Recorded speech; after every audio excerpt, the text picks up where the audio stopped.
చేరువచ్చిన దేవుని పిల్లలైన మీ అందరికీ ప్రభువైన యేసుక్రీస్తు నామమున శుభములు తెలియజేసుకుంటూ ఉంటున్నాను. మరి ముఖ్యముగా ఈ కొత్తపేటలో మోహన్ నగర్లో ఉన్న ఈ క్రీస్తు సంఘ నాయకులుగా ఉండి నడిపిస్తున్న, సువార్థికులుగా ఉండి పరిచర్య చేస్తున్న నాగేశ్వరరావు గారు, వారితో పాటు సంఘములో ఉన్న ప్రతి కుటుంబానికి పేరు పేరున నా ప్రత్యేకమైన శుభములు నేను తెలియజేస్తున్నాను. ప్రియులారా, ఇక మన ముందున్నటువంటి మంచి పాఠం అధికారం గురించి. అధికార దాహం అంధునిగా మార్చిన వైనం. చాలా పెద్ద పాఠం, కానీ కొన్ని ప్రధానమైన కొన్ని సంగతులు మాత్రం మీకు జ్ఞాపకం చేస్తాను. ప్రియులారా, అధికార దాహం, అధికార దాహము అనేవి సహజంగా సమాజంలో మనకు వినిపించేటువంటి పదాలు. ఇవి సమాజంలో మనం ఎక్కువగా వింటుంటాం. ఎక్కువగా ఎక్కడ మనకు వినిపిస్తుంటాయి ఈ pదాలు అంటే రాజకీయాలలో ఎక్కువగా మనం వింటుంటాం. వార్తాపత్రికల్లో కానివ్వండి, ఛానల్స్లో కానివ్వండి, మరి ముఖ్యంగా ఎలక్షన్ సీజన్లో ఒక నాయకుడు మరొక నాయకుడిని విమర్శించేటప్పుడు, ఒక నాయకుడు మరొక నాయకుడి గురించి మాట్లాడుతున్నప్పుడు ఆ మాటల్లో ఎక్కువగా అధికారము అధికారము అధికారము అధికారము అని ఎక్కువగా మనం వింటూ ఉంటాం ఈ పదాలు. ఇక అధికారం అనేది ఎన్ని విధాలుగా ఉంటుంది? మనందరికీ తెలిసింది కేవలం రాజకీయ పరమైన అధికారాల గురించే మనం అనుకుంటాం. కానీ అది ఒకటి మాత్రం. ఇంకా అధికారాలు లేవా అంటే ఉన్నాయి. ఒక కుటుంబం ఉంది, కుటుంబంలో కూడా అధికారం ఉంది. అంటే దేవుడు కుటుంబములో కూడా ఒక పురుషుడుగా తనకంటూ ఒక అధికార బాధ్యతలు అప్పగించాడు. స్త్రీకి పురుషుడు ఎలా ఉండాలట? శిరస్సుగా ఉండాలి. స్త్రీకి పురుషుడు శిరస్సుగా ఉండాలి, అధికారిగా ఉండాలి. అతని అధికారములో భార్య, అతని అధికారంలో పిల్లలు. ఆ కుటుంబానికి ఎవరయ్యా బాస్? ఆ కుటుంబానికి ఎవరయ్యా అధికారి అంటే యజమాని. అది కుటుంబంలో. నెక్స్ట్ మనం సంఘంలోనికి వచ్చామనుకోండి. సంఘములో కూడా ఆ రోజు మనం చూసినప్పుడు అధికారాలు ఉన్నాయి. వాటిని అధికారాలు అని మనం అంటున్నాం, కానీ అధికారము అంటం కంటే కూడా బాధ్యతలు, అది మనం గుర్తు తెచ్చుకోవాలి. బాధ్యతలు. మనం చాలామంది ఇక్కడ ఎక్కడ పొరపాటు జరిగింది, ఎందుకు అధికారాల కోసం ఈ కుమ్ములాటలు, అధికారాల కోసం ఒకరినొకరు అవమానపరుచుకోవడాలు, అధికారం కొరకు ఒకరినొకరు నిందించుకొని దూషించుకొని చివరికి ఒకరి మీద ఒకరు దాడులు చేసుకొని ఒకరినొకరు చంపుకునే ఒక భయానకమైన వాతావరణం అధికారం వెనక మనం చూస్తున్నాం. అసలు అధికారము అనంటే ఏమంటారు అనంటే, అధికారం అనంటే ఏదో అందరినీ తన చేతుల్లో పెట్టుకొని అందరినీ ఏలడం, అందరినీ తన చెప్పు చేతుల్లో ఉంచుకోవడం అనుకుంటారు. కానీ యాక్చువల్గా అధికారము అన్నది ఏదైతే ఉందో అదొక అతిపెద్ద బాధ్యత.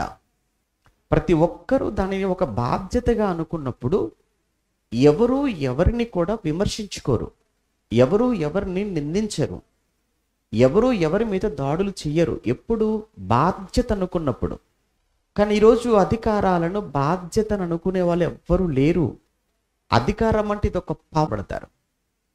అందుకే ఆ టైటిల్లో అధికార దాహం అంధునిగా మార్చిన వైనము అనేటువంటి ఆ పదాన్ని అందుకే ఒకడు ఉపయోగించాను.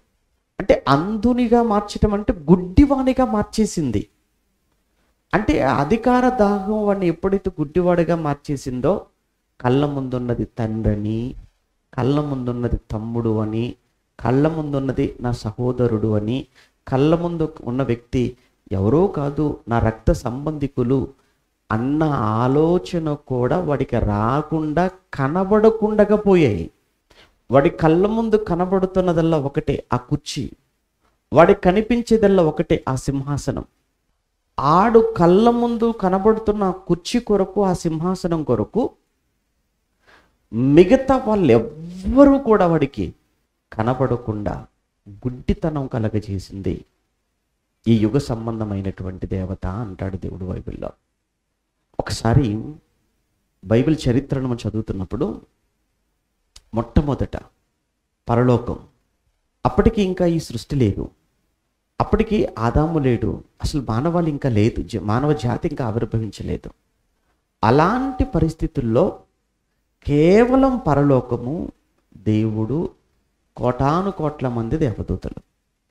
అలా ఉన్నటువంటి కోటాను కోట్ల మంది దేవదూతలు పరలోకంలో ఉన్నటువంటి ఆ దేవునికి యెహోవా పరిశుద్ధుడు పరిశుద్ధుడు పరిశుద్ధుడు అనుకుంటూ నిత్యము ఆయనను పొగుడుతూ, ఆయన్ని కీర్తిస్తూ, ఆయన ఆరాధించేటువంటి పరిస్థితుల్లో ఉన్నటువంటి కోట్ల మంది దూతలలో ఒకడిలో పుట్టినటువంటి ఒక ఆలోచన, ఆ ఆలోచనే వాడిని గుడ్డివాడిగా మార్చేసింది. అప్పటి వరకు దేవదూత, అప్పటి వరకు ప్రధానుడు, ఎప్పుడైతే అధికార దాహం, అధికార కాంక్ష వాడిలో పుట్టిందో అంధత్వం అనేది వాడిలో ప్రవేశించింది, చీకటి వాడిలోనికి వచ్చేసింది. ఆ చీకటితో, ఆ గుడ్డితనంతో వాడిని సృష్టించినటువంటి దేవాతి దేవుడు ఆయన మీదకే వాడు చేసినటువంటి తిరుగుబాటు. దీన్ని మనం యెషయా గ్రంథంలోను, ఆ తర్వాత యెహెజ్కేలు గ్రంథంలోను మనం చదువుకుంటాం. వాడు ఏమనుకున్నాడట ఒకసారి బైబిల్లో మనం చూడగలిగితే, వాడు ఏమనుకున్నాడు? వాడు యెషయా గ్రంథం 14వ అధ్యాయం, ఒకసారి యెషయా గ్రంథం 14వ అధ్యాయం 12 నుంచి మనం చదువుతున్నప్పుడు, యెషయా గ్రంథం 14వ అధ్యాయం 12 నుంచి మనం చూడగలిగితే, తేజో నక్షత్రమా, వేకువ చుక్క, నీవు ఎట్లు ఆకాశము నుండి పడితివి, జనములను పడగొట్టిన నీవు నేలమట్టము వరకు ఎట్లు నరకబడితివి. నీవు పడిపోయావు కదా ఈరోజు. నువ్వు ఈరోజు ఇలా పడిపోవటానికి కారణం ఏంటో తెలుసా? నువ్వు ఒకప్పుడు ఎలా ఉన్నావు? తేజో నక్షత్రముగా ఉన్నావు, ఒకప్పుడు వేకువ చుక్కగా నువ్వు ఉన్నావు, ఒకప్పుడు నీ పొజిషన్ చాలా బాగుంది. కానీ ఈరోజు ఎందుకు ఇంత పతనం అయిపోయావు?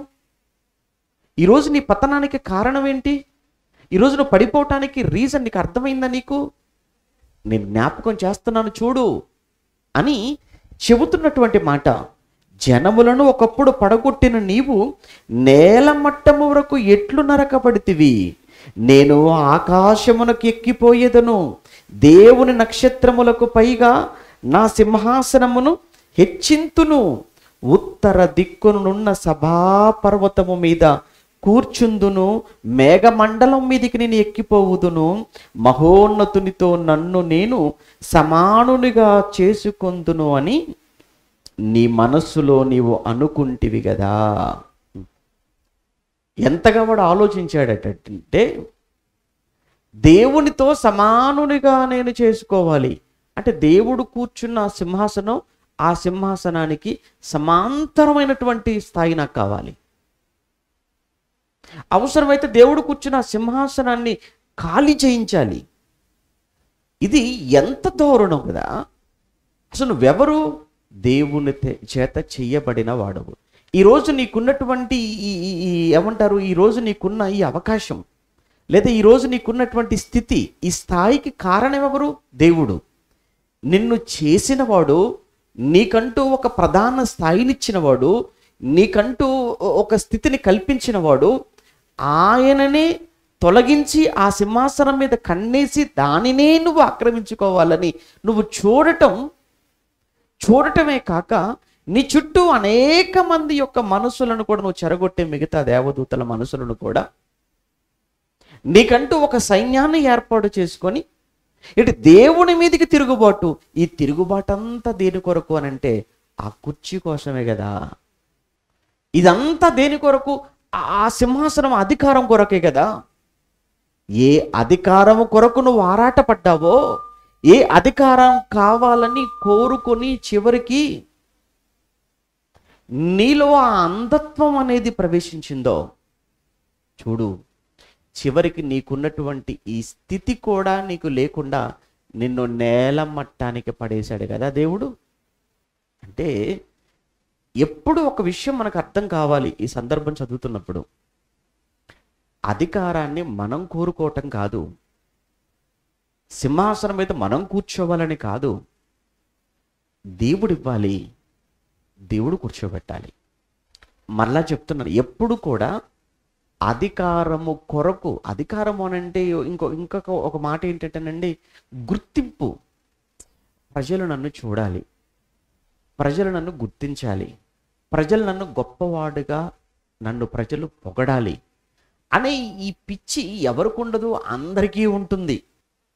మరలా చెప్పనా, ఇది ఒక రకమైన పిచ్చి అండి. ఇది ప్రజలు నన్ను చూడాలి, ప్రజలు నా కొరకు మాట్లాడాలి, ప్రజలు నన్ను గుర్తించాలి, ప్రజల పైన నేను ఉండాలి అనే ఈ ఆలోచనలు అందరిలో ఉంటాయి. కానీ అది చాలా చాలా దారుణం.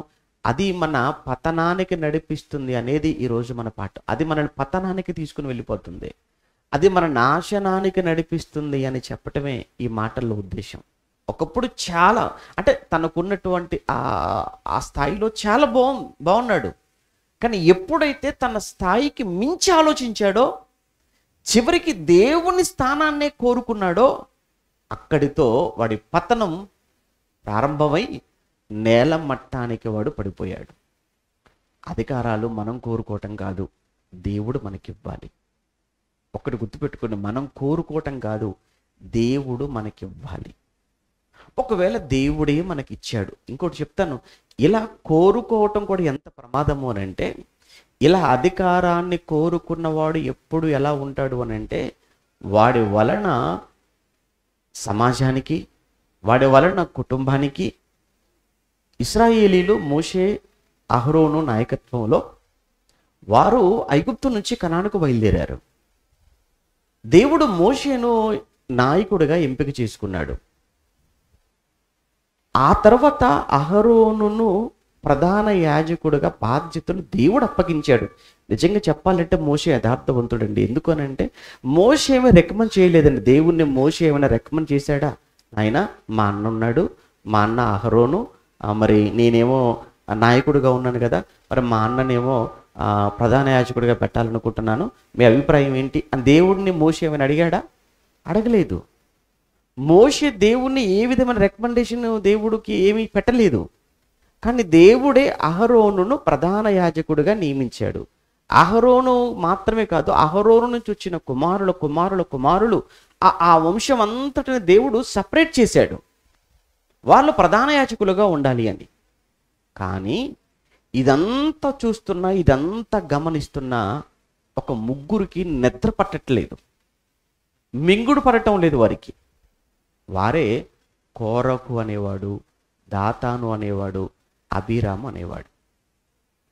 ఈ కోరహు, దాతాను, అబీరాము అని ఈ ముగ్గురు ఏంటి? నాయకుడు మోషేనే, యాజకుడు అహరోనే. మరి మేము ఇలా ఖాళీగా ఉండాలా? మాకు అప్పగించకూడదా బాధ్యతలు? మేము నిర్వర్తించలేమా? కనుక ఆ ప్రధాన యాజకత్వం అన్నది ఏదైతే ఉందో అది మాకు ఇవ్వండి, అది మాకు ఇస్తారా, లేదా మమ్మల్ని తిరుగుబాటు చేయమంటారా అని ఈ ముగ్గురికి మరొక 250 మందికి పైగా వీళ్ళందరికీ తోడై ఇదంతా ఒక అసోసియేషన్గా ఏర్పడ్డారు. వీళ్ళంతా ఒక యూనిటీగా ఏర్పడిపోయారు. దేనికి యూనిటీ, దేనికి ఐక్యమత్యం అని అంటే సావడానికి. మీకు అర్థమైందా? ఎవడన్నా ఒకడు చెడిపోయాడు కూడా సంఘంలో, వాడు ఊరుకుంటాడండి. ఆడ ఆ ఇంటికి వెళ్ళిపోతాడు, ఆలయానికి వేసుకుంటాడు. ఆ తర్వాత నెక్స్ట్ ఇంకా ఎవరు పాస్టర్ గారి మీద కొంచెం ఎవరైనా నెగిటివ్గా ఉన్నారా అని చూస్తుంటాడు. ఆ పలానా వాళ్ళు కూడా ఎప్పుడో కొంచెం ఏదో పాట ఇవ్వలేదని కొంచెం అడిగినట్టుగా అనిపించింది, బహుశా వాళ్ళు కూడా ఇలా చూస్తుంటాడు. అలానే అవును, ఆ రోజు మీటింగ్ జరిగింది కదా, ఆ మీటింగ్ జరిగింది, ఆ మీటింగ్లో మిమ్మల్ని వేదిక మీదకి పిలవనట్టుంది, పాప ఆడు మర్చిపోతాడు, వీడు గుర్తు చేస్తుంటాడు. ఎందుకంటే ఇప్పుడు వీడికి బలం కావాలి. అవును నిజమే, నన్ను పిలవలేదు వేదిక మీదకి, ఎంత అవమానం. మిమ్మల్ని పిలవకపోవడం ఏంటండి? మీరు సంఘానికి ఎంత ముఖ్యమైన వాళ్ళు, సంఘానికి ఎంత చేశారు మీరు, అసలు ఎలాంటి వాళ్ళు మీరు, మేము పిలవలేదు, మిమ్మల్ని చాలా అవమానం ఉంటుంది. నాకే చాలా వీడికి బాధ అవుతుందట. వీడి బాధ అది కాదు, వీడి బాధ ఇంకోటి. అంటే ఈ టైప్లో మాట్లాడతారా? మాట్లాడతారు. అంటే ఇదంతా కూడా ఏంటంటే ఈ కోరకు, దాతాను, అబీరాము వంశం ఇది. ఇదంతా కూడా ఆ గ్రూప్లోకి వస్తారు వీళ్ళంతా కూడా. ఇలా వచ్చేసి ఆ రోజు 250 మందిని సమకూర్చుకున్నారు.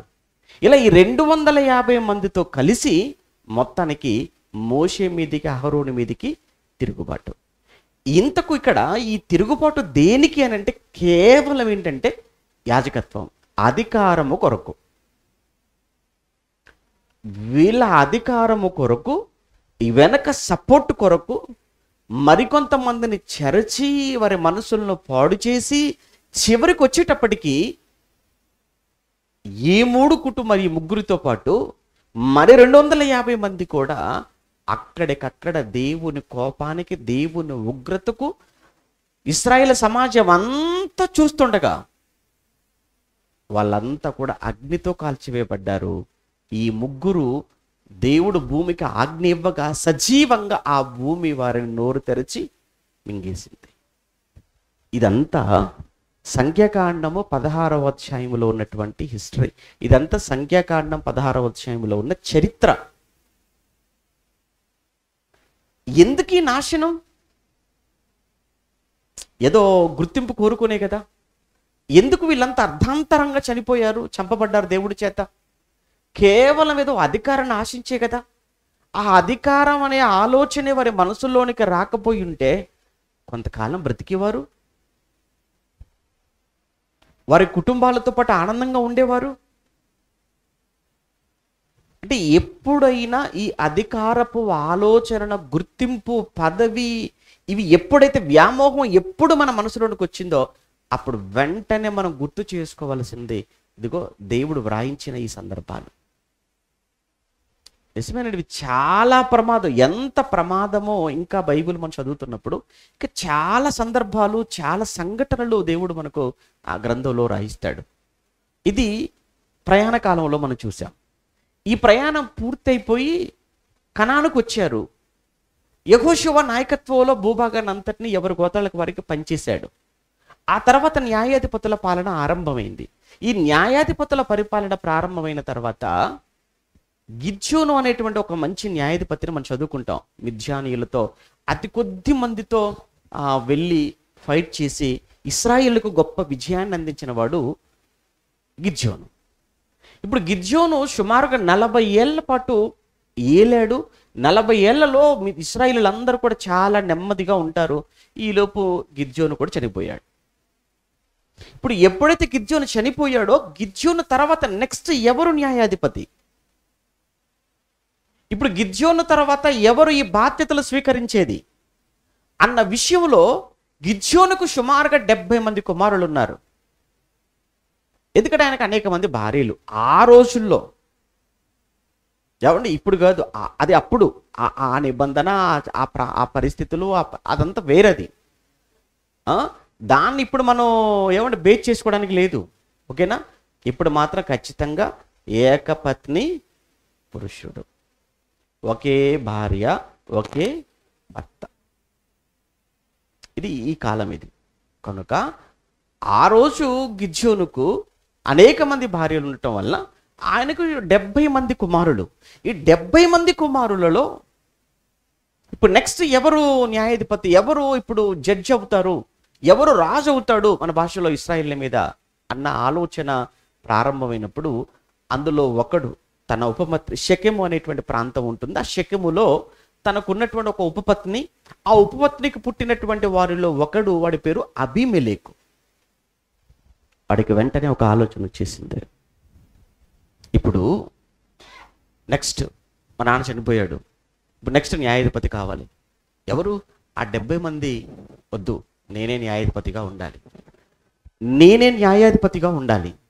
మరి వీళ్ళంతా నన్ను న్యాయాధిపతిగా ఎంచుకోవాలి, న్యాయాధిపతిగా నన్ను స్వీకరించాలంటే నేను ఏం చెయ్యాలి అని ఆలోచించాడు. వెంటనే తన తల్లి ఊరైనటువంటి షెకెముకు వెళ్ళాడు. ఆ షెకెముకు వెళ్ళిన సమయంలో ఆ షెకెములో ఉన్నటువంటి తన తల్లి సహోదరులు, అంటే మేనమామ వరుస కదా, వాళ్ళందరినీ కూర్చోబెట్టి వాళ్ళతో మాట్లాడుతున్నాడు. ఏమంటున్నాడు తెలుసా? ఇదిగో నేను మీ రక్త సంబంధిని కదా ఎంతైనా, ఇప్పుడు మీ రక్త సంబంధినైనటువంటి నేను మీ మీద అధికారిగా ఉండటం మంచిదా, ఎవడో మిగతా 70 మందిలో ఎవడో ఒకడు వచ్చి మిమ్మల్ని ఏలితే మంచిదా? మీరు చెప్పండి. పాలిటిక్స్ అక్కడే పుట్టాయండి, రాజకీయాలు అక్కడే ప్రారంభమై చూసారా. ఇప్పుడు మన రాజకీయాలు కూడా ఆ అభిమేలిక రాజకీయాలకు పెద్దగా ఏమీ తేడా లేదు. ఇప్పుడున్న రాజకీయాలు కూడా ఎలా ఉంటాయి మీకు తెలుసు కదండి.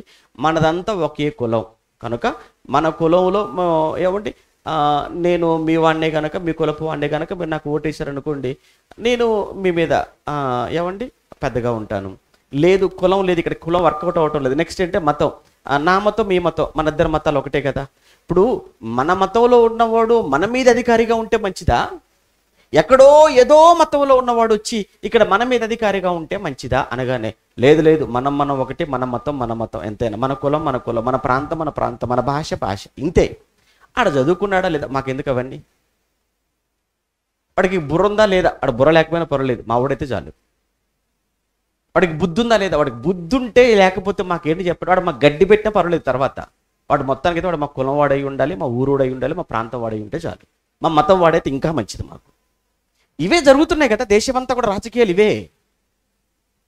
సేమ్ ఇది ఇప్పుడు పుట్టిన రాజకీయం కాదు ఇది. ఏమి రాజకీయాలు అంటే ఆ రోజు సేమ్. ఒకసారి న్యాయాధిపతుల గ్రంథం చూద్దాం, 9వ అధ్యాయం. న్యాయాధిపతుల గ్రంథం 9వ అధ్యాయం. న్యాయాధిపతుల గ్రంథం 9వ అధ్యాయంలో ఒకసారి మొదటి నుంచి చదువుకుందాం. న్యాయాధిపతుల గ్రంథం 9వ అధ్యాయము మొదటి వచనం నుంచి నేను చదువుతున్నాను, కొంచెం జాగ్రత్తగా చూడండి. యెరుబ్బయలు కుమారుడైన అబీమెలెకు షెకెములోనున్న తన తల్లి సహోదరుల యొద్దకు పోయి వారితోనూ తన తల్లి పితరుల కుటుంబములతోనూ, మీరందరూ దయచేసి షెకెము యజమానులకు అందరూ వినున్నట్లుగా మీరు వారితో మాట్లాడండి. మీకు ఏది మంచిది? యెరుబ్బయలు యొక్క కుమారులైనటువంటి 70 మంది మనుషులు మిమ్మల్ని ఏలుట మంచిదా, ఎవడికో పుట్టిన మీకు సంబంధం లేని, ఎవడుకోని కాదు, మీకు సంబంధం లేని వాడు మిమ్మల్ని ఏలుట మంచిదా, మీ రక్త సంబంధిగా నేను మిమ్మల్ని ఏలుట మంచిదా? మీరే ఆలోచించండి అనగానే వెంటనే వాళ్ళంతా ఆలోచించారు. నిజమే, ఈడంతేనా కానీ మనూరోడు కదా, మన రక్త సంబంధి కదా, ఒరేయ్ నువ్వేరా మాకు కావాలి అన్నాడంతే. మరి అలా అయితే నేను ఇప్పుడు ప్రజల్లోనికి వెళ్ళాలి అంటే నాకు ఫండ్ కావాలి. మరి నాకు ఫండ్ కావాలి కనుక ఆ ఫండ్ ఏదో మీరు సమకూర్చండి, అధికారంలోకి వచ్చిన తర్వాత మీకు ఫండ్ మీరు అంత పెట్టారు అంతగా రెట్టింపు మీకు ఇచ్చేస్తాను అనగానే వీళ్ళు వెంటనే వెళ్ళి ఏం చేశారంటే, వీళ్ళు వెంటనే 4వ వచనం చదువుతున్నప్పుడు, అప్పుడు వారు బయలుబెరీతు గుడిలో నుండి 70 తులముల వెండి తెచ్చి అతనికి ఇయ్యగా, అంటే ఫండ్ ఇచ్చేశారనమాట, వెళ్ళి ప్రచారం చేసుకోపో అని. రైట్. ఇప్పుడు ఆ చేతిలో ఉన్న ఆ డబ్బులతో తీసుకొని వీడేం చేశాడట, వెంటనే ఒక అల్లరి జనమును కూలికి పెట్టుకొని, మరి ఉండాలి కదా వెనకాల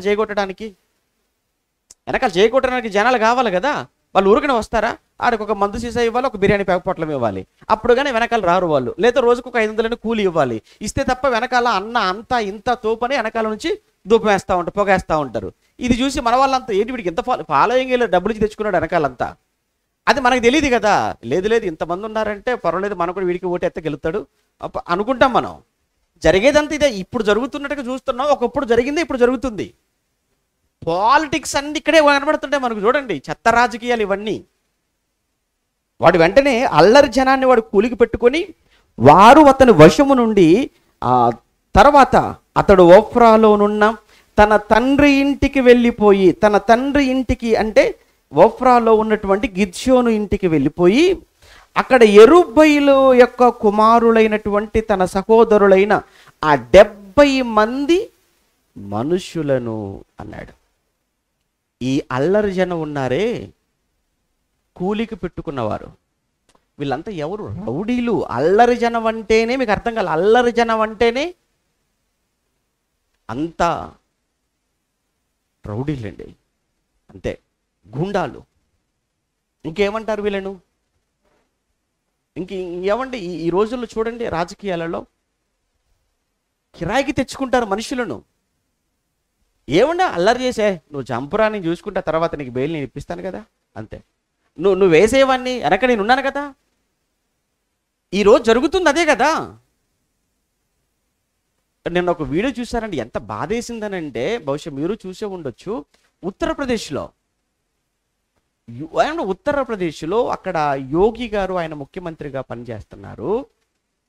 ఒక ఎక్కడో ఊరికి దూరముగా కట్టబడినటువంటి ఒక చర్చిలోనికి వెళ్ళిపోయేసి, చర్చి తలుపులు పగలగొట్టి, లోపల విగ్రహాలను పడగొట్టేసి, చర్చిలో శిలువను పగలగొట్టేసి, కిటికీలను తలుపులను ఎక్కడిక్కడ ధ్వంసం చేస్తూ, చివరికండి ఇక్కడ ఎక్కడైతే వాళ్ళ ఆల్టర్ ఉంటుందో, పరిశుద్ధ స్థలం వేదిక ఉంటుందో, అక్కడ యేసుప్రభు శిలువ ఫోటో ఎక్కడైతే ఉంటాయో అక్కడ యేసుప్రభు అక్కడ ఫోటో ఉంటే దాని మీద జై శ్రీరామ్ అని అక్కడ రాసేసి, చివరికి పైన సిలువ ఉంటే ఆ సిలువకు ఆ కాషాయపు జెండా కట్టేసి అందరి కిందికి వచ్చేసి యేసుప్రభు తల్లి మరియమ్మ ఫోటో, యోసేపు గారి ఫోటో తీసుకొచ్చి వాళ్ళ కాళ్ళ దగ్గర పెట్టి వాళ్ళు చేస్తున్న నినాదాలు చూస్తుంటే, బా, చుట్టూ పోలీసులు లేరనుకోకండి, పోలీసులు అందరూ అక్కడే ఉంటారు. మరలా ఏంటి, పోలీసులందరూ అక్కడ ఉంటుండగా ఏంటి దారుణం, ఏంటి దాష్టీకం, ఏంటి ఘోరం. ఇప్పుడు మనకు కష్టం వచ్చిందని ఎవరైనా దాడి చేస్తున్నారంటే పోలీసుల దగ్గరికి వెళ్ళిపోతాం. వాళ్ళ సమక్షంలో కొడుతుంటే ఎవరు చెప్పుకుంటారు చెప్పండి? ఇక వాళ్ళ సమక్షంలోనే ఇంత దారుణం జరుగుతుంటే, వాళ్ళ సమక్షంలోనే ఇంతగా వాటిని ధ్వంసం చేస్తుంటే, వాళ్ళ సమక్షంలో తీసుకొచ్చి వాళ్ళ కాళ్ళ దగ్గర పడేస్తుంటే ఎవరికి చెప్పుకోవాలి అక్కడ ఉన్నటువంటి క్రైస్తవులు? వాళ్ళకున్న ధైర్యం ఏంటి?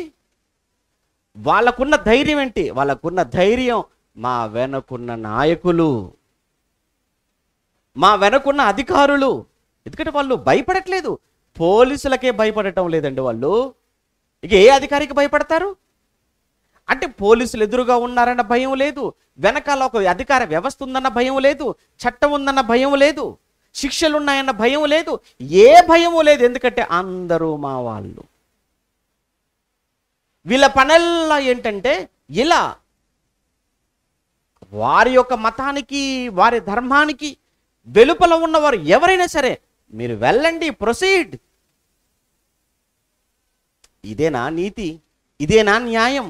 ఇదేనా పాలన? ఇదేనా సమన్యాయం అంటే? ఇదేనా రాజ్యాంగం అమలవటం అంటే? ఎంత ఘోరం, ఎంత దారుణం. ఎందుకు? అధికారం అనే ఒక దాహం, అధికారముతో మత్తెక్కి, అధికార దాహముతో కళ్ళు మూసుకొని పోయి, కళ్ళు నెత్తికెక్కి గర్వంతో విర్రవీగుతున్నారు.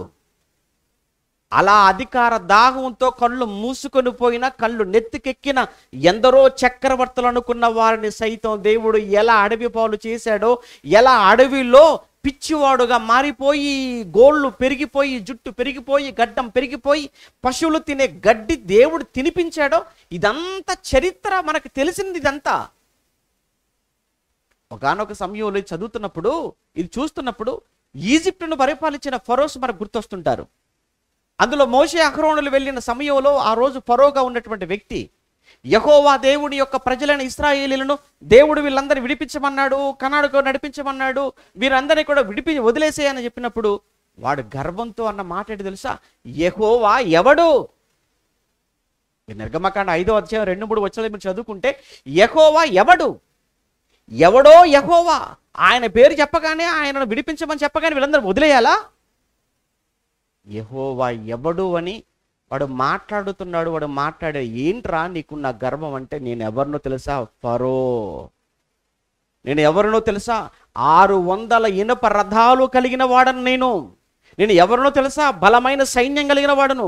ఆ రోజు ఐగుప్తు అనంటే, ఆ రోజు ప్రపంచంలో అతి గొప్ప రాజ్యముగా, అతి గొప్ప సామ్రాజ్యంగా ఉన్నది ఏంటంటే ఫస్ట్ ఐగుప్తు, ఆ తర్వాత అషూరు, ఆ తర్వాత బబులోను, ఆ తర్వాతనే మాదియా, ఆ తర్వాతనే గ్రీకు, ఆ తర్వాతనే రోమా. ఫస్ట్ ఏంటంటే ఐగుప్తు సామ్రాజ్యం, ఐగుప్తు రాజ్యం కనబడుతుంది. మొట్టమొదటి నాగరికత, సివిలైజేషన్ అని మనం చదువుకుంటామే నైలు నది నాగరికత గురించి, ఆ ఫరోస్ వాళ్ళే. అంటే మేము చాలా గొప్ప వాళ్ళం, మేము ధాన్యాదులు కట్టించుకున్న వాళ్ళం, పిరమిడ్స్ కట్టించుకున్న వాళ్ళం, బోలెడు వెండి బంగారం ఆస్తులు మా దగ్గర ఉన్నాయి, మా దగ్గర బోల్డంత సైన్యం ఉంది, రథం ఉంది. మమ్మల్ని ముట్టలేడు, ఎవడు మమ్మల్ని ఏమీ చేయలేడు. ఆడవాడు యెహోవా ఆయన పేరు చెప్పగానే పంపించడానికి. చూసారా, వాడు ఏ గుర్రాలను బట్టి, ఏ రథములను బట్టి, ఏ సైన్యాన్ని బట్టి అతిశయించి గర్వాంతుడై కళ్ళు నెత్తికెక్కి కళ్ళు మూసుకొని పోయాయో, అతి కొద్ది రోజుల్లోనే దేవుడు శాశ్వతంగా వాడి కళ్ళు మూయించేశాడు. శాశ్వత నిద్రలోకి తీసుకెళ్ళిపోయాడు. మీకు తెలియంది ఏం కాదు. చివరికి ఫరో, వాడి రథం, వాడి సైన్యం అంతా కూడా ఎర్ర సముద్రంలో దేవుడు వాడిని ముంచేశాడు. నాశనం. ఎందుకు సైన్యానంతటిని కూడా ఎందుకు ఎర్ర సముద్రంలో ముంచేయాలి? వాడు ఏ రథాలను చూసి విర్రవీగాడో, ఏ సైన్యాన్ని చూసి నన్ను ఎవడు ఏమి చేయలేడు అనుకున్నాడో, ఏ సైన్యాన్ని చూసి సైన్యములకు అధిపతి అయిన యెహోవా ఈ సైన్యాన్ని చూసుకున్నాడు. అసలు సైన్యాలన్నిటికీ అధిపతి ఎవరు? దేవుడు. ఆయన యెహోవా. యెహోవా ఎవడు అని అన్నాడు కదా, నేనెవరినో వాడికి చూపిస్తాను అని వాడుకున్న బలం, వాడుకున్న సైన్యం అంతటిని ఎలా నాశనం చేశాడో నిర్గమకాండం 14వ అధ్యాయంలో మనం చదువుకుంటాం కదా. కారణం అధికార గర్వం. అధికార గర్వం. అధికారంతో గుడ్డితనం వస్తే, అధికారంతో కళ్ళు నెత్తికెక్కితే ఏ ఒక్కడి పరిస్థితి అయినా అదే. ఎంత అణిగి ఉండాలి కదండి అధికారంలో ఉన్నప్పుడు. ఎప్పుడు అనుకుంటాడు తెలుసా? అధికారంలో ఉన్నప్పుడు ఎవడైనా కానీ అధికారంలో ఉన్నప్పుడు బాధ్యతగా ఎప్పుడు ఉంటాడు అనుకుంటున్నాడు? ఈ అధికారములన్నీ దేవుడి వలన అనుగ్రహింపబడినవి అన్న ఆలోచన ఏ అధికారికి ఉంటుందో వాడే అణిగి మణిగి వినయముతో ఉంటాడు. ఆ ఆలోచన లేనివాడు ఇది నా అనుకున్నప్పుడు దేవుడు ఒక్కొక్కరిని ఎలా విరిచేయాలో అలా విరిచేస్తాడు. ఇది చరిత్ర చెప్పిన నిజం, బైబిల్లో రాయబడిన సంగతి. అంతెందుకు నెబుకద్నెజరు గురించి మీరు చూడండి, ఎంత ఎత్తుకు ఎదిగాడు. అసలు వాడిని అలా చేసింది ఎవరు? దేవుడే. నేను కదా ఈ ప్రపంచంలో ఉన్నటువంటి పశుపక్షాదులు మొదలుకొని ప్రపంచ మనుషులను అందరిని నెబుకద్నెజరు నేను నీ వశం చేస్తున్నాను, నేను నీకు అప్పగిస్తున్నాను అని దేవుడే ఆడికప్పచెప్పాడు. యూదా ప్రాంతాన్ని, యూదులను ఆడికప్పచెప్పాడు. యెరూషలేమును దేవుడే బబులోను రాజు నెబుకద్నెజరుకు అప్పగించేశాడు. దేవుడే అప్పగించటం వల్ల నేను ఒక చక్రవర్తిగా ఈ అధికారంలో కూర్చున్నానన్న ఆలోచన మర్చిపోయి, ఇదంతా నా బలం, నా శక్తి, నా వలన ఇదంతా కూడా జరిగింది తప్ప ఎవ్వడు లేడు అని అనుకుంటాడు. దానియేలు గ్రంథం 4వ అధ్యాయంలో. అలా అనుకున్న మరుక్షణమే తెల్లవారేసరికి ఆడి దగ్గర పనిచేసిన వాళ్ళే, వాడి చుట్టూ ఉన్న వాళ్ళే తరిమి కొట్టారు వాడిని. కట్ చేస్తే ఎక్కడికి పారిపోయాడట? అడవికి పారిపోయాడు. అడవిలో ఉండిపోయాడు. తినడానికి ఏమీ లేక, ఏమీ దొరకక గడ్డి. ఎవడండి గడ్డి తింటున్నాడు? ఎవడండి అలా జుట్టు పెంచుకొని పిచ్చోలా ఉన్నాడు? నెబుకద్నెజరు అనే చక్రవర్తి. చక్రవర్తి ఏంటండి అడవిలోకి రావటం? చక్రవర్తి ఏంటండి పిచ్చి వల్ల మారిపోవటం? చక్రవర్తి ఏంటండి గడ్డి తినటం? అంటే దేవుడితో పెట్టుకుంటే అలానే ఉంటుందన్న సంగతి ప్రపంచ చక్రవర్తులకు, అధికారులకు తెలియజేయాలంటే వీడొకడు కావాలి పాఠం. దేవుడు చేసింది అది. ఎందుకు? తనకున్న అధికారంతో గర్వించాడు కనుక. ఆ తర్వాత వాడి తర్వాత చివరిలో వస్తాడు ఇంకొకడు.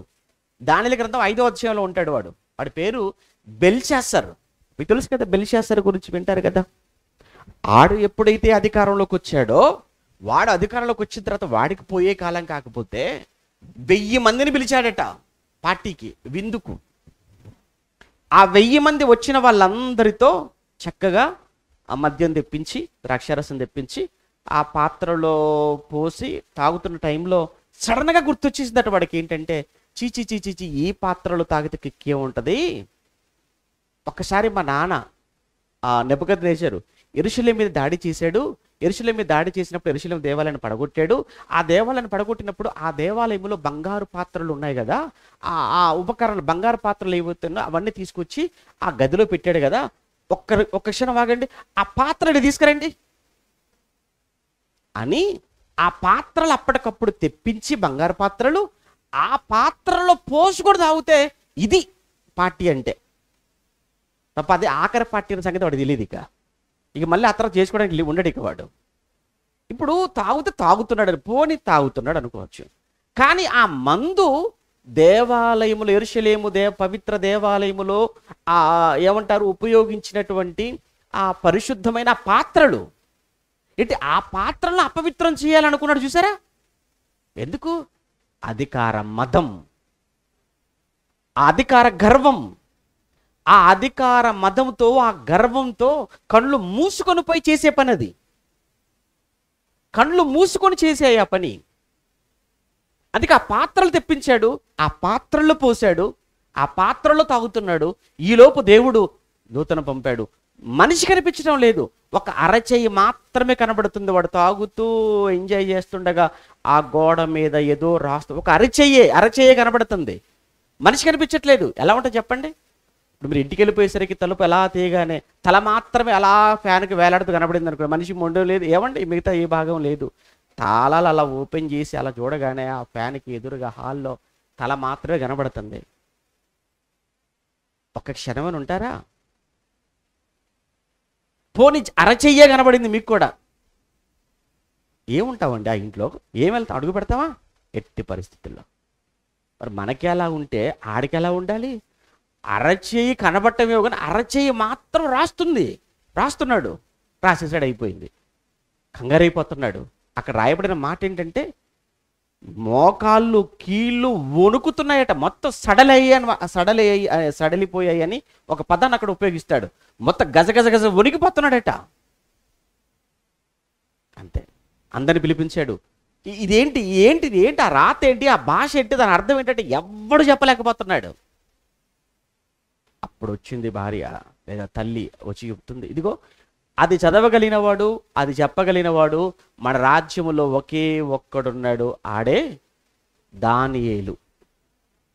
ఆయన తప్ప ఇంకెవడు చెప్పలేడు. దానియేలు వచ్చాడు. అదేంటో చదివి చెప్పండి, మాకు చచ్చిపోతున్నాం, ఇక్కడ మేము చచ్చిపోతున్నాము, నువ్వు త్వరగా చదవాలి, త్వరగా చెప్పాలి, లేకపోతే ఏంటో మాకు ఎలా నిద్ర పడుతుంది? అయిపోయింది, తాగిందంతా దిగిపోయింది, మత్తంతా వదిలింది, ఇప్పుడు చెప్పండి అనగానే చెప్తున్నాడు, రాజా బ్యాడ్ న్యూస్ ఏంటంటే ఈ రాత్రికే మీరు వెళ్ళిపోతారు. ఈ రాత్రి మీకు ముహూర్తం ఫిక్స్ అయిపోయింది. ఈ రాత్రికి మీరు చచ్చిపోతారు అంతే. ఇంకో మాట లేదు ఇక. అంతే. మినే టేకెల్ ఉఫార్సీన్ అన్నాడు. దేవుడు ప్రభుత్వ విషయంలో లెక్క చూశాడు. నిన్ను త్రాసులో తూచాడు. నువ్వు తక్కువగా కనపడ్డావు. నీ రాజ్యాన్ని తీసి మాదీలకు ఇవ్వబోతున్నాడు. అంతే. ఆ మాట చెప్పాడు లేదు, అదే రాత్రి అని రాయబడి అక్కడ. అదే రాత్రి మాదీయులు వచ్చారు, దాడి చేశారు, కత్తితో బెల్షాసర్ని అక్కడికక్కడ చంపేశారు. ఎందుకు? అధికార మదం, అధికార దాహంతో లేదా అధికార గర్వంతో నాకు ఇష్టమైనట్టుగా ఉంటాను, నాకు ఇష్టమైనట్టుగా చేస్తాను, నేను ఆడింది ఆట, పాడింది పాట, ప్రజలమైపోతే నాకేట నువ్వు విర్రవీగుతున్నావా? అలా విర్రవీగిన ఏ ఒక్కడు కూడా చరిత్రలో మిగలలేదు. అలా విర్రవీగిన ప్రతి ఒక్కరిని దేవుడు పడుకోబెట్టేశాడు శాశ్వతంగా. అలా విర్రవీగిన ప్రతి ఒక్కరిని పతనాన్ని చూశాడు దేవుడు. ఇదంతా చరిత్రగా మన కళ్ళ ముందు. ఎందుకు చరిత్ర అంతా దేవుడు మన కళ్ళ ముందు ఎందుకు రాశాడు? యుగాంతమందు దుష్టాంతములుగా వారికి సంభవించాయి, యుగాంతమందున మనకు బుద్ధి కలుగుటకు ఇవన్నీ వ్రాయబడ్డాయి. వారికి సంభవించింది మనకు రాసింది మనకు బుద్ధి కలగటానికని మనం చెప్పుకుంటూ చదువుకుంటూ కూడా ఏమి నేర్చుకోకపోతే ఎలా, సరి చేసుకోకపోతే ఎలా? ఇక్కడ అబీమెలెకు అనేవాడు చూసారా, వాడు అధికారం కావాలి వాడికి. వాడి తండ్రి అధికారాన్ని వాడు చేజిక్కించుకోవటానికి బంధువుల దగ్గరకు వెళ్ళిపోయి, నేను మీ రక్త సంబంధిని కదా, మీరు సపోర్ట్ చేయకపోతే ఎవరికి చేస్తారు, నేను మీ మీద అధికారిగా ఉంటే బాగుంటుందా, ఎవడో మీకు సంబంధం లేని వాడు మిమ్మల్ని వచ్చి ఏలితే బాగుంటుందా అని వాళ్ళందరినీ ఆలోచనలో పెట్టి, అవునవును నువ్వే మాకు అధికారిగా ఉంటే బాగుంటుంది, మరి నాకు డబ్బులు కావాలన్నా డబ్బులు ఇవ్వగానే ఆ డబ్బులు తీసుకుని వెళ్ళి ఏమంటే అల్లరి జనాన్ని వెంట పెట్టుకొని కూలికి తెచ్చుకొని, ఈ కూలి వాళ్ళతో చేసిన పని ఏంటంటే తన సహోదరులు, తన తోడబుట్టి తండ్రి ఒక్కడే కదా, తన తోడబుట్టిన వారిని కూడా చూడకుండా అతి కిరాతకంగా 70 మంది తలలు నరికించేశాడు. ఒకే బండ మీద కొట్టి చంపేశాడు 70 మందిని. ఇప్పుడు 70 మందిని దేనికి రా చంపావు అని అంటే ఆఫ్టర్ ఆల్ అధికారం. అంటే వీడికి తన తోడబుట్టిన సహోదరుల కంటే కూడా వీడికి ఏది ఎక్కువైపోయింది? వీడికి అధికారం.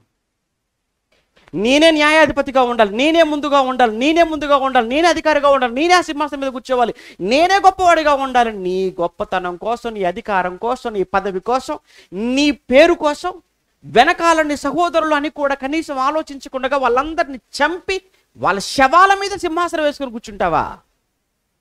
దేవుడు దీన్ని చూస్తూ ఊరుకుంటాడు అనుకుంటున్నావా? ఎంతకాలం రా అలాంటి అధికారము? అలాంటి అధికారం ఎంతకాలం? ప్రపంచాన్ని పరిపాలించే చక్రవర్తులే మట్టి కొట్టుకొని పోతే ఆఫ్టర్ ఆల్ ఒక చిన్ని భూభాగమే పాలస్తీనా అనే భూభాగం. ఈ భూభాగంలో ఇశ్రాయేల్ మహా అయితే ఒక 50 లక్షల మంది ఉంటారే. ఈ 50 లక్షల మీద రాజు అవటానికి, అధికారం అవటానికి తోడబుట్టిన వారిని కూడా చూడకుండా 70 మందిని చంపించేసావు. చూసావా? అదే అధికార దాహం అంధునిగా వాణ్ణి మార్చేసింది. అంటే గుడ్డివాడైపోయాడు, గుడ్డితనం వచ్చేసింది. ఆ గుడ్డితనమే కదా తమ్ములను చంపుతున్నానని కూడా చూడకుండగా, అంటే వాడి కళ్ళతో చూస్తున్నదల్లా ఒకటే అధికారాన్ని చూస్తున్నాడు తప్ప సోదరులు కనిపించడం లేదు. వాడికి అధికారం కనబడుతుంది తప్ప సోదరులు కనిపించడం లేదు. అప్పుడప్పుడు మీరు చూడండి, అధికారం కోసం అండి ఒకే కుటుంబంలో ఉన్న వారిని చీల్చేస్తుంటారు. ఇదేంటి? భార్యాభర్తలే కదా, ఏంటి పోటీ? ఏంటి మీకు పోటీ? ఏంటి? భార్యాభర్తలు అన్నదమ్ములు కదా, ఈ అన్న ఒక పార్టీ, తమ్ముడు ఒక పార్టీ, అంతే. ఇక ఎలక్షన్ టైంలో చూడండి, ఇక అన్న తమ్ముడి మీద, తమ్ముడు అన్న మీద, అబ్బబ్బబ్బా ఆ ఫైటింగ్ చూస్తుంటే మిగతా వాళ్ళతో ఎంజాయ్ చేసుకుంటూ ఉంటారు, అంతే. ఎందుకు ఇదంతా? అధికారం, అధికార దాహం. ప్రభునందు ప్రియులారా, ఇలా చరిత్రలో మనం చదువుకుంటూ వెళ్ళిపోతుంటే ఎంతో మంది మనకు కనబడుతుంటారండి. అందులో ఒక్కరి గురించి చెప్పి ముగించేస్తానండి, టైం చాలా అయిపోతుంది కదా. ఒక్కరి గురించి జ్ఞాపకం చేస్తాను. ఇక్కడ ఒక సహోదరుడు అనేక మంది సహోదరుల్ని చంపాడు. దేనికోసం? అధికారం కోసం. ఇంకొక చరిత్ర రాయబడింది, చాలా దారుణం, చాలా ఘోరం. అక్కడ మరీ వాడు అధికారంలోనికి రావడం కొరకు కన్న తండ్రినే చంపడానికి బయలుదేరాడు. వాడు ఎవరో కాదు, అబిషాలోము. ఎవరిని చంపడానికి? దావీదును చంపడానికి. అంటే వాడికి తండ్రి కంటే కూడా తండ్రి కూర్చున్నాడు. చూసావా కుర్చీ? బా, ఎంత పిచ్చిగా తండ్రి కుర్చీ అంటే. కుర్చీ అంటే ఇప్పుడు ఇక్కడ ఏమైనా పోటీ ఉంటుంది అనుకుంటున్నారా? మీరు చాలా అదృష్టవంతులండి. మాకు ఎదురుగా కూర్చున్నటువంటి మీరు చాలా అదృష్టవంతులు. మీకేం పోటీ ఉండదు కుర్చీలలో. ఈ వేదిక మీద కుర్చీలు ఉంటాయి చూసారు, ఈ కుర్చీలకు పోటీ ఎక్కువ. నిజమండి. వేదిక మీద ఉన్న కుర్చీలకు ఉన్నంత పోటీ ఎదురుగా ఉన్న కుర్చీలకు ఉంటుందా? అస్సలు.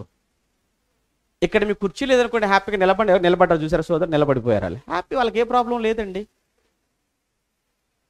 కానీ వేదిక మీద కూర్చోవాలి, వేదిక మీద కనిపించాలి, వేదిక మీద నిలబడాలి, అది వేరేది. బా, ఏం వేరు. ఇక్కడ కోట్ వేసుకొని కనబడుతున్నాను, లోపల ఎంత బాధ, ఎంత ఉడుకు. ఇవన్నీ ఏం తెలుసు? కేవలం ఈ ఉడుకు, ఈ చెమట గురించే కాదు. ఇంకా ఎంతమంది ఎన్ని అనుకుంటారు? ఈ ప్రసంగం అందరికీ నచ్చిద్దా? అందరికీ నచ్చదు. ఎలాంటి మైండ్ సెట్ ఉన్న వాళ్ళకి అస్సలు నచ్చదు. వాళ్ళు ఏం చేస్తారు? నా పైన బోల్డ్ కామెంట్స్ పెడతారు. ఎలాంటి కామెంట్స్ పెడతారు? ఒకసారి మీరు ఫేస్బుక్లోకి వెళ్ళి నా బైబిల్ వరల్డ్ అనే పేజీలోకి వెళ్ళిపోతే అబ్బబ్బబ్బబ్బబ్బబ్బా, ఆ మాటలు మనం చదవలేము, వినలేము, చూడలేము. ఎవరిని వదిలిపెట్టరు వాళ్ళు. ఏంటి అంటే ఎందుకు ఏమంటే ఈ వేదిక మీదకి వచ్చేంతవరకు రావాలి రావాలి రావాలి అన్నంత చాలా ఆరాటపడుతుంటారు. వచ్చిన తర్వాత కానీ తెలియదు. బా, నాకు ఎప్పుడైపోద్దా పెళ్ళి, ఎప్పుడైపోద్దా పెళ్ళి, ఎవరో చూడు పెళ్ళి అయిపోద్ది, బాగుంది పెళ్ళి అయిపోద్దా పెళ్ళి. ఇంకేముందంటే ఆ పెళ్ళైనా ఒక్కరోజే స్మైలు స్మైలు స్మైలు. ఎందుకు స్మైలీగా? రేపటి నుంచి నీకు ఆ స్మైల్ ఉండదురా నాయన. ఇక నీకు ఆ ఒక్కరోజే నీకు. అందుకే చూడండి బలవంతంగా నవ్విస్తుంటారు. నవ్వు నవ్వు నవ్వు. ఎందుకంటే అందరికీ తెలుసు, నవ్వండిరా నవ్వండి, మేము అలా నవ్విన వాళ్ళమే అని మనం అనుకుంటాం మనసులో. అయిపోద్ది. వేదిక మీదకి వచ్చినంత వరకే, వచ్చిన తర్వాత కనపడతాయి అసలు కష్టాలు ఏంటో, బాధలు ఏంటో, ఎంత కష్టమో. ఏమంటే నలుగురున్న ఒక కుటుంబాన్ని నడిపించడం ఎంత కష్టం అనుకుంటే, ఎన్ని కుటుంబాలను ఒక సంఘం నడిపించడం ఎంత కష్టం అనుకుంటారు? అది ఎంత బాధ, ఎన్ని ఆటుపోట్లు, ఎన్ని వేదన, ఎన్ని అవమానాలు, ఎన్ని నిందలు ఉంటాయి. అలా అని ఇది ఎంత కష్టమో అంత దీవెన. ఎప్పుడు? దేవుడు తీసుకొచ్చి కూర్చోబెట్టాలి. అర్థమైందా? మనకు మనంగా కాదు, వెక్కాలని కాదు, దేవుడు తీసుకొచ్చి కూర్చోబెట్టాలి. బైబిల్లో ఒక మంచి మాట, నాకు ఇష్టమైన మాట ఏంటంటేనండి, పేతురు గారు మొదటి పత్రికలో 5:7 చెప్తాడు, దేవుడు తగిన సమయమందు మిమ్మును హెచ్చించినట్లు అంటాడు. దేవుడు తగిన సమయమందు మిమ్మల్ని హెచ్చించినట్లు ఆయన బలిష్టమైన చేతుల క్రింద మీరు దీన మనస్కులై ఉండండి అంటాడు. రై, దేవుడు హెచ్చిస్తాడురా, దేవుడు నిన్ను గొప్ప చేస్తాడురా, దేవుడు నిన్ను పైకెత్తుతాడురా, దేవుడు కూర్చోబెడతాడు.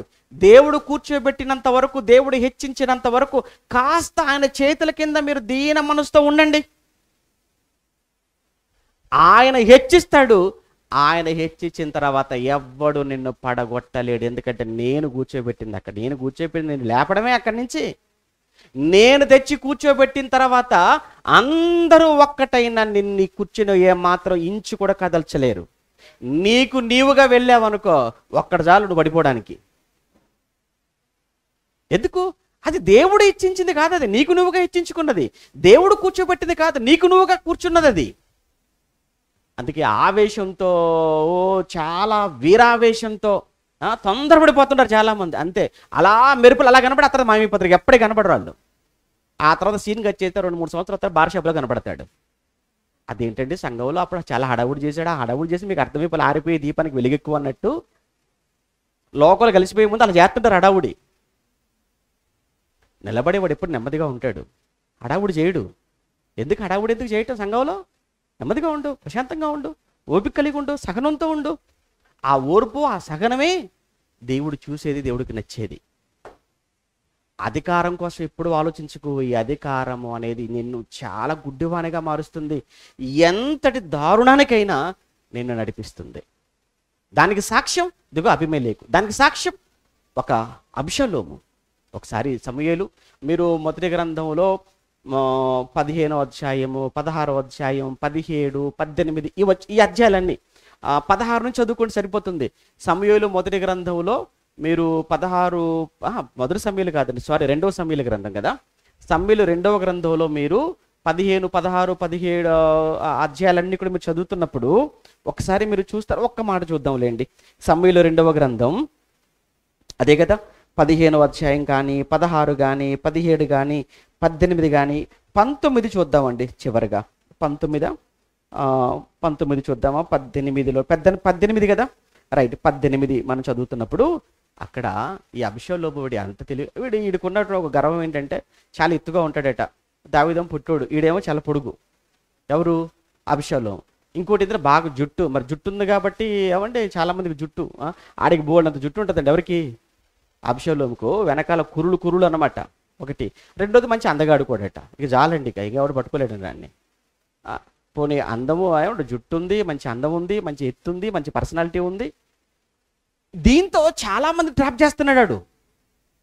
ఎలా ట్రాప్ చేస్తున్నాడు అని అంటే, రాజుగారి దగ్గరికి వచ్చి తండ్రిని కలవడానికి వెళ్ళిపోతున్న వాళ్ళ దగ్గరికి అక్కడికి వెళ్ళకుండా ఈ గేటు దగ్గరే ఉండిపోయి కాపలా కాసుకొని వచ్చిన వాళ్ళందరితో ప్రేమగా మాట్లాడుతూ, ప్రేమగా ముద్దు పెట్టుకుంటూ చెప్తున్నాడట, ఇదిగో అసలు మీరు అక్కడికి వెళ్తున్నారులే కానీ ఏం ప్రయోజనం?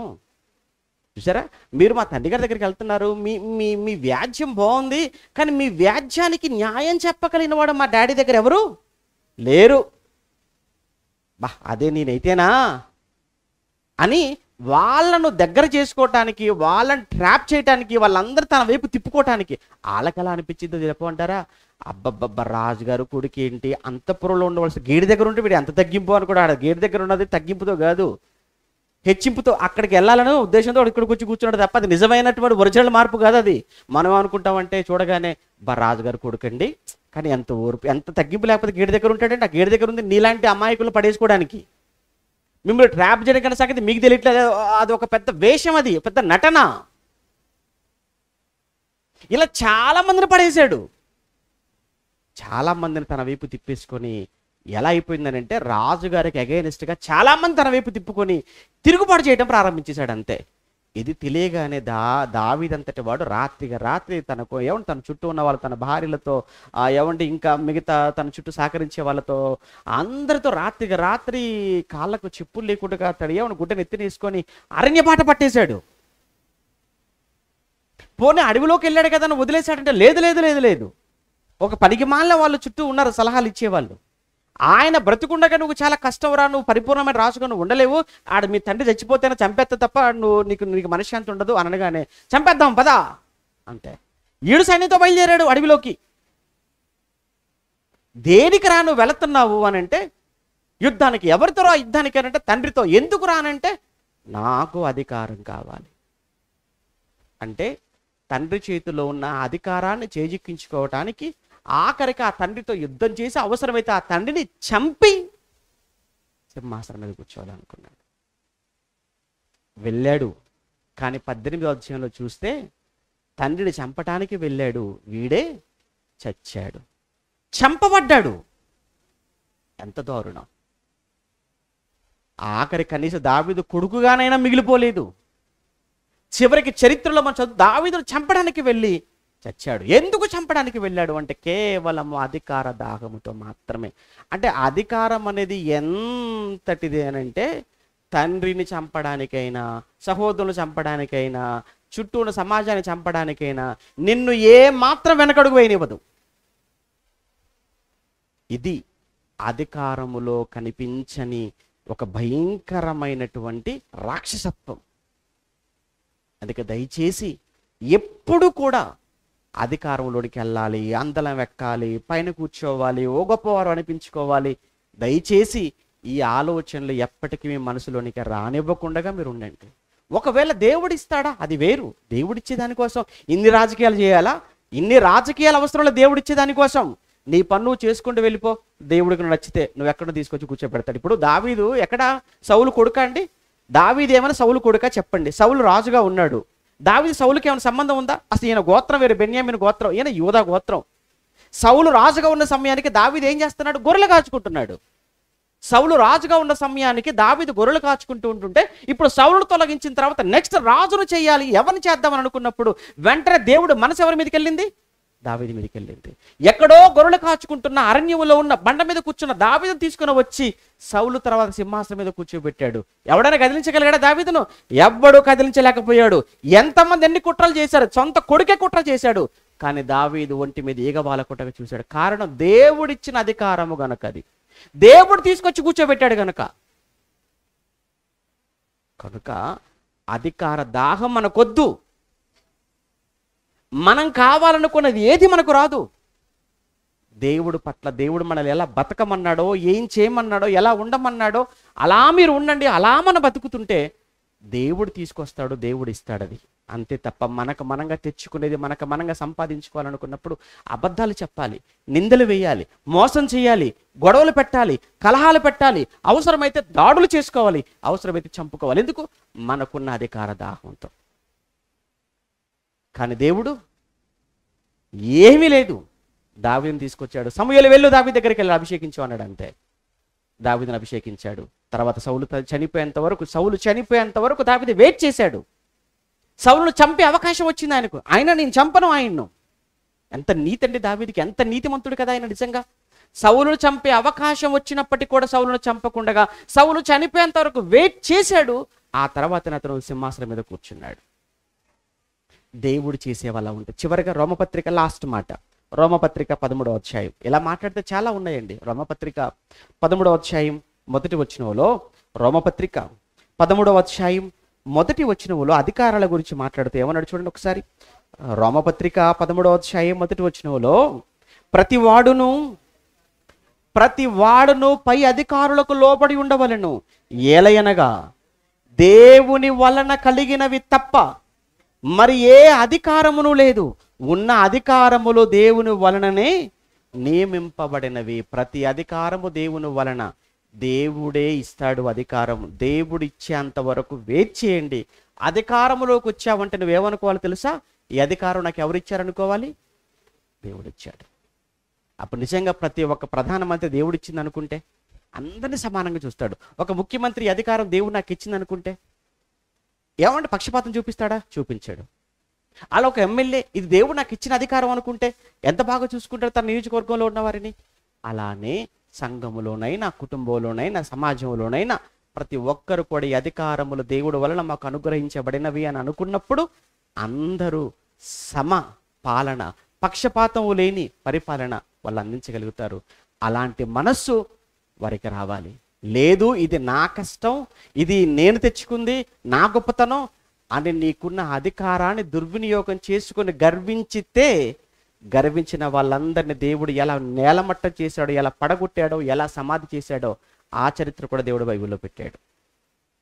కనుక దయచేసి మనకు మనంగా అధికారంలోనికి వెళ్ళాలి అని, మనకు మనంగా అధికారం చేజిక్కించుకోవాలని, మనకు మనంగా అందరి తల మీద ఉండాలి అని మనం అనుకుంటే ఎట్టి పరిస్థితుల్లో అది దేవుడు సహించడు. దాని వలన ఎన్నో అనర్థాలు జరుగుతాయి.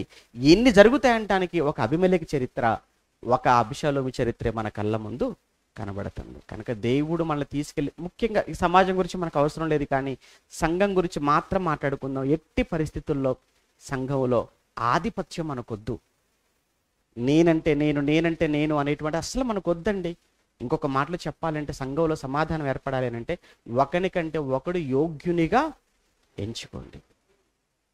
అంటే నాకంటే మీరు చాలా గొప్పవాళ్ళు అని మీరు అవతల వాళ్ళతో అన్నారనుకోండి, ఇంక సమస్య ఎక్కడ? సమస్య ఎప్పుడు తెలుసా? నేనే గొప్పవాడిని నన్ను అన్నప్పుడు సమస్య స్టార్ట్ అవుతుంది. అలా వద్దు. నాకంటే మీరే చాలా బాగా పాడతారండి, నాకంటే మీరు బాగా వాక్యం చెప్తారండి, నాకంటే మీరు బాగా వండుతారండి, నాకంటే మీరు బాగా పరిచర్య చేస్తారండి, నాకంటే మీరు బాగా దేవునికి మీరు ఇస్తారండి, ఇలా అన్నారనుకోండి అవతల వాళ్ళు, అవునండి మరి నేనంటే ఏమనుకుంటున్నావు అని అనకూడదు. లేదండి నాకంటే మీరు కూడా బాగా పాడతారు అని మీరు అనాలి. అప్పుడే కదా మీ మధ్య సమాధానం. లేదనుకోండి అక్కడి నుంచి ప్రారంభం అవుతుంటుంది సంఘంలో సమస్యలు. కనుక దయచేసి ఈ విధమైనటువంటి ఆధిపత్యం, అధికారము, గుర్తింపు, పదవులు ఇవి ఏవి మనం ఆశించకూడదు. ఒక్కటే ఆశపడండి, కన్ను మూస్తే పరలోకం నాకు కావాలి, నేను మరణించిన మరుక్షణం పరలోకాన్ని వెళ్ళగలనా అన్న ఒక ప్రశ్న ఎప్పుడూ మీ మనసును మీరు ప్రశ్నించుకుంటూ ఉండండి. అలా మీ మనస్సును మీరు అలా ప్రశ్నించుకున్నంతకాలం మీ మధ్య సమస్యలకు అవకాశం ఉండదు. అటు వారుగా మీరు అందరూ ఉండాలి అని సంఘాన్ని నడిపిస్తున్న అన్నయ్యకు దేవుడు మంచి ఆయుష్, ఆరోగ్యాన్ని, ఆత్మ జ్ఞానాన్ని ఇంకా ఎక్కువగా ఇచ్చి మిమ్మల్ని అందరినీ కూడా చక్కటి ఆ సంఘంగా దేవునికి నిలవపెట్టాలని మనస్ఫూర్తిగా కోరుకుంటూ ఈ నా మాటలు ముగిస్తున్నాను. ప్రార్థన చేసుకుందాం. ప్రేమ కలిగిన తండ్రి, పరిశుద్ధుడా, మీకు వందనాలు. ఇప్పటి వరకు చెప్పబడిన మాటల్లో ఉన్నటువంటి ఆ పరమార్థాన్ని మీ పిల్లలు గ్రహించి మాకు మేముగా కనిపించాలి, మేమే కనిపించాలి అన్న ఆలోచనే అంధత్వానికి పునాది అని, అంధత్వం అలుముకుంటే జరిగేవన్నీ చీకటి కార్యాలు అని, చాలా నష్టం జరుగుతుంది మాకు, కుటుంబానికి, సంఘానికి అని లేఖనాలలో మీరు రాయించిన ఎన్నో ఉదంతాలు మీ పిల్లల ముందు పెట్టాను.